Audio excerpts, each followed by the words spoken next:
আমি Barishal service centre থেকে বলছিলাম। একটা হচ্ছে সেলার মেশিন নিয়ে এসেছিলাম আমরা ড্যামেজ থেকে।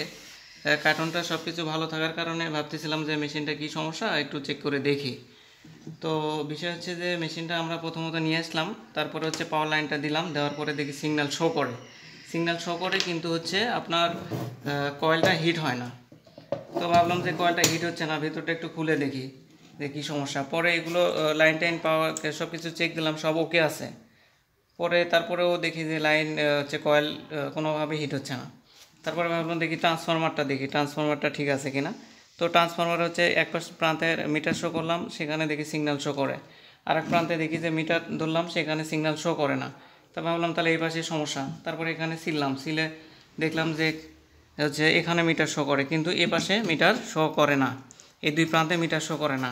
তা ভাবলাম যে টিউবটার নিচে কোনো প্রবলেম আছে কিনা। তো টিউবটা টান দিলাম, টান দেওয়ার পরে দেখলাম সেটা হচ্ছে এই যে লাইন,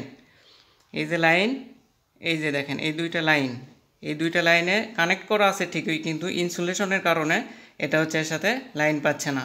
এই আবরণটা সিলে পুনরায় উঠে কানেক্ট করে দিলে পুনরায় ট্রান্সফরমারটা কাজ করবে।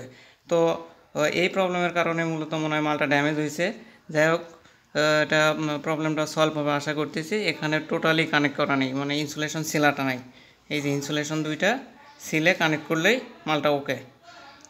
তো আপনারা একটু খেয়াল করবেন, এসব বিষয় খেয়াল করবেন, তাহলে হয়তো বা ফিল্ডে সলভ হয়ে যাবে।